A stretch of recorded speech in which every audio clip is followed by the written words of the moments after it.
இப்ப திமுக கூட்டணியில தொடர்ந்து இருக்கீங்களா? நேற்றைக்கே தலைவர் எழுச்சி தமிழர் அவர்களிடத்துல இந்த கேள்வியை முன்வைத்த பொழுது இன்னும் ஓரிரு நாளில் விரிவான பதிலை சொல்வதாக சொல்லியிருக்கிறார். ஆனால் அதற்குள்ளாக திராவிட முன்னேற்ற கழகத்தின் தரப்பிலிருந்து குறிப்பாக பொதுவாக இன்றைய காலகட்டத்தில் சமூக வலைதளங்களில் பல்வேறு அரசியல் அமைப்பை சார்ந்தவர்கள் பதிவு செய்வது என்பது மிகவும் இயல்பாக இருக்கிறது.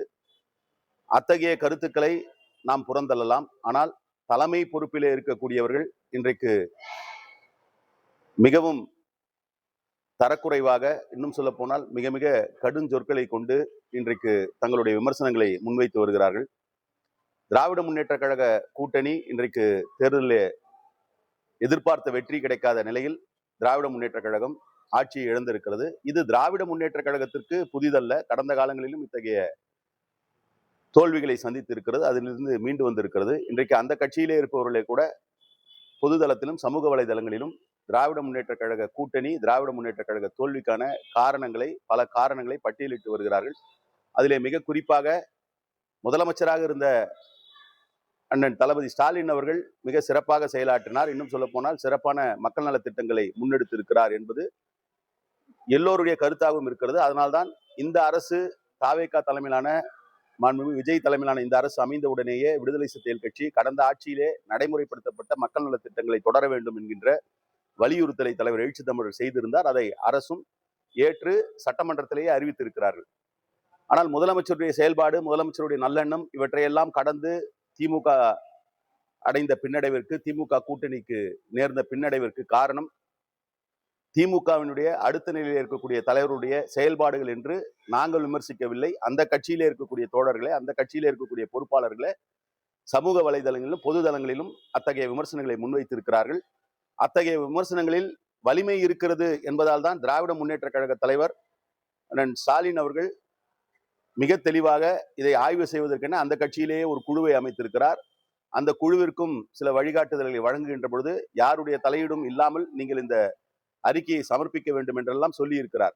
உண்மை இவ்வாறு இருக்க, தங்களிடம் இருக்கக்கூடிய குறைபாடுகளை மறைப்பதற்காக, தங்களிடம் இருக்கக்கூடிய பிழைகளை மறைப்பதற்காக இன்றைக்கு குறிப்பாக திராவிட முன்னேற்ற கழகத்தினுடைய அடுத்த நிலையிலே உள்ள தலைவர்கள் இத்தகைய விமர்சனங்களை முன்வைப்பது என்பது ஏற்புடையதல்ல.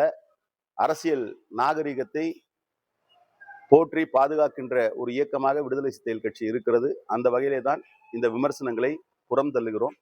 ஆனால் இந்த நிலை தொடர்ந்தது என்று சொன்னால் அதற்கு பிறகு அது தொடர்பான எதிர்வினைகளை ஆற்ற வேண்டிய சூழலும் வரும் என்பதை இந்த நேரத்தில் தெரிவிக்க கடமைப்பட்டிருக்கிறேன். கூட்டணி தொடர்பான முடிவுகளை தலைவர் எழுச்சி தமிழர் அறிவிப்பார். நீங்கள் சொன்னது போல இன்றைக்கு ஆதரவு தெரிவித்திருக்கிறோம் என்கின்ற நிலைப்பாட்டில் இருக்கிறோம். எங்களுடைய கருத்தியல் நிலைப்பாட்டிலோ கொள்கை நிலைப்பாட்டிலோ எந்த விதமான மாற்றமும் இல்லை. கருத்தியல் சார்ந்து, கொள்கை சார்ந்து தொடர்ந்து அரசியல் களத்திலே பயணிப்போம். பூமுடிக்க ஓரிடம், புணர்ச்சிக்கு ஓரிடம் ஒரு மகாமட்டமான ஒரு ஆராசா சொல்லியிருக்காரு. நான் அதுதான் சொன்னேன். நாகரிகம் இல்லாத வார்த்தைகளை ஒரு பொறுப்பான இடத்துல இருக்கக்கூடியவர்கள் பேசுவது என்பது ஏற்புடையதல்ல. இது அவங்க தான் மற்றவர்களுக்கு வழிகாட்டக்கூடிய நிலையில இருக்காங்க, மூத்த அரசியல்வாதிகள் என்கின்ற நிலையில. நீங்களே அதை சொன்னீங்க. இப்ப நீங்க சொல்றீங்க உங்களுடைய கருத்தே பொதுமக்களுடைய கருத்தாக இருக்கிறது, தரமற்ற ஒரு விமர்சனமாக இருக்கிறது. அரசியல் ரீதியான விமர்சனங்களை முன்வைக்கலாம்.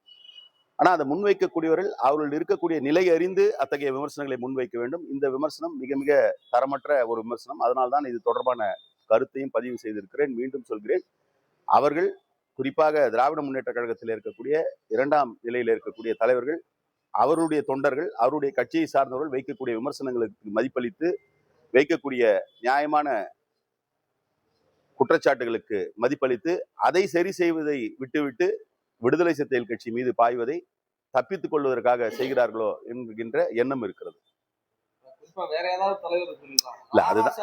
அதுதான் நீங்க திருப்பி உங்க நோக்கம் என்னன்னு தெரியல. நான் ஒரு வார்த்தை தான், அவருடைய ஸ்டேச்சருக்கு இது நல்லது இல்லைன்னு சொல்லியாச்சு.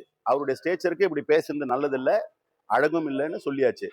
அதை அவர் தான் திருத்தி கொள்ளணும். அதை உங்களை மாதிரி செய்தியாளர்கள் அவரிடத்துல இதை முன்வைக்கணும். நீங்க இந்த மாதிரியான ஒரு கட்சியில ஒரு மிக உயரிய நிலையில இருக்கீங்க. ஏற்கனவே பல ஆண்டு காலம் மக்களவை உறுப்பினராக இருந்திருக்கிறீங்க, மத்திய அமைச்சராக இருந்திருக்கிறீங்க, ஒரு நாடறிந்த ஒரு வழக்கறிஞராக இருந்திருக்கீங்க. இதெல்லாம் இருக்கிறீங்க. நீங்க இந்த மாதிரியான விமர்சனம் முன்வைக்கலாமா? இது தவறான முன்னுதாரணம் ஆயிடுமா? எல்லாருக்கும் அறிவு சொல்லக்கூடியவர்கள், அறிவுரை சொல்லக்கூடியவர்கள், நாம இப்படி நடந்துக்கலாமான்னு செய்தியாளர்கள் தான் அவரிடத்துல கேட்கணும். இல்ல இது தலைமையே இது அதாவது தலைமை கண்டிக்கலன்றது அடுத்த கட்டம். அது அவங்க கண்டிப்பாங்கன்னு எதிர்பார்க்கிறோம். அந்த கண்டிப்பு என்பது நீங்க நினைக்கிற மாதிரி நான் நினைக்கிற மாதிரி பொது வெளியில தான் இருக்கணும்னு நம்ம எதிர்பார்க்க முடியாது. எல்லா அரசியல் அமைப்புகளிலும் எல்லா கட்சிகளிலும் தலைவர்கள் சில நேரங்களில் கருத்துக்களை சொல்றாங்க. அந்தந்த தலைமை வந்து அதை கண்டிக்க வேண்டும் என்கின்ற நம்முடைய எதிர்பார்ப்பு இருக்குது, மக்களுடைய எதிர்பார்ப்பு இருக்குது. பொறுத்திருந்து பார்ப்போம். நேற்றுக்கு தான் பதிவு செஞ்சிருக்காரு. திமுக தலைமை இதற்கு எப்படி ரியாக்ட் பண்றதுன்னு பார்ப்போம். கடந்த காலங்களில் கூட அவங்க கட்சியில் இருக்கக்கூடிய முன் வரிசை தலைவர்களே கூட சில பேர் வந்து சில தவறான கருத்துக்களை பதிவின்ற போது அது தொடர்பான நடவடிக்கை எடுக்கப்பட்டிருக்கிறது. இது தொடர்பாகவும் நடவடிக்கை எடுக்கும் என்பதை நாம் எதிர்பார்க்கலாம். திமுக தலைமை நடவடிக்கை எடுக்கும் எதிர்பார்க்கலாம். தேவைக்க நிர்வாகிகள்லாம் ஆய்வுக்கு வராங்க, நிர்வாகிகளே போறாங்க. இல்ல அதுதான் இப்போ இன்னைக்கு அவங்க வந்து ஒரு அறிக்கை கொடுத்திருக்காங்க. தாவேக தரப்புல ஒரு அறிக்கை கொடுத்திருக்காங்க. இதெல்லாம் தவிர்க்க வேண்டும் என்பதாகத்தான் பார்க்கிறேன். இதெல்லாம் வந்து ஆர்வத்தின் அடிப்படையில அவங்க செய்யறாங்க. இதற்கு வந்து அவருடைய கட்சியை சார்ந்தவர்கள் உரிய வழிகாட்டுதலை வழங்க வேண்டும் என்று எதிர்பார்க்கிறோம். அந்த வகையில தான் இன்றைக்கு அவருடைய கட்சி பொதுச் செயலாளர் பேரிலே ஒரு அறிக்கை வந்திருப்பதாக இப்பதான் சற்று முன்னர் பார்த்தேன். அது போன்ற ஆய்வுகளில் ஈடுபடக்கூடாதுன்னு, தனிநபர்களாக வந்து ஆய்வுல ஈடுபடக்கூடாது என்பது வெகு இயல்பான ஒரு இதுதான். என்ன சொல்றது, அவங்களுக்கு அந்த மாதிரியான ஒரு அத்தாரிட்டி இல்லை. ஒரு அத்தாரிட்டியா இருக்கிறவங்க வேணா போய் கேட்கலாம். இல்ல தனிநபர்களா இருக்கக்கூடிய அவர்களுக்கு எழக்கூடிய குறைபாடுகளை உரிய அதிகாரியிடத்துல சந்தித்து கேட்கலாம். இந்த மாதிரி ஒரு ஆனா என்னென்ன பிரச்சனை இருக்குன்னு போய் யாரும் போய் ஆய்வு எல்லாம் செய்ய முடியாது. ஒரு மருத்துவமனையில நான் போறேன், எனக்கு ஒரு பிரச்சனை ஏற்படுகிறது என்று சொன்னால் அந்த பிரச்சனை தொடர்பாக உரிய அதிகாரிகளிடத்துல கேள்வி கேட்கக்கூடிய உரிமை எனக்கு இருக்கிறது. ஆனா திடீர்னு ஒரு நாள் உள்ள போயிட்டு இது என்ன ஆச்சு அது என்ன ஆச்சுன்னு அவங்கள நம்ம நேரடியா கேட்க முடியாது. ஆனா அதற்கான வழிமுறைகள் இருக்கிறது. அந்த மாதிரி கேட்கணும்னா கூட அங்க இருக்கக்கூடிய குறைபாடுகளை தாவேகா கட்சியினர் மட்டுமல்ல எந்த கட்சியினரா இருந்தாலும் உரிய அதிகாரிகள் இடத்துல அதை எடுத்துட்டு போய் சேர்க்கலாம், உரிய மக்கள் பிரதிநிதி இடத்துல அதை எடுத்துட்டு போய் சேர்க்கலாம். ஆனா இது மாதிரி எல்லா அதிகாரத்தையும் முழுமையாக கையில் எடுத்துக்கொள்வது என்பது ஏற்புடையதல்ல.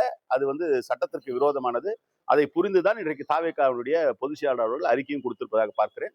இன்னும் முழுமையான வழிகாட்டுதல கேட்கிறோம். இப்ப எப்படி நாம வந்து திமுக தரப்புல வந்து இருக்கக்கூடிய ஒரு பிரச்சனைக்கு வந்து திமுக நிர்வாகியை வந்து திமுக தலைமை வந்து கண்டிக்க வேண்டும் அல்லது அது தொடர்பான நடவடிக்கை எடுக்க வேண்டும் என்று எதிர்பார்க்கிறோமோ அதே மாதிரி இதற்கும் நடவடிக்கை எடுப்பார்கள் என்று எதிர்பார்க்கிறோம். நடவடிக்கை எடுத்திருக்காங்க.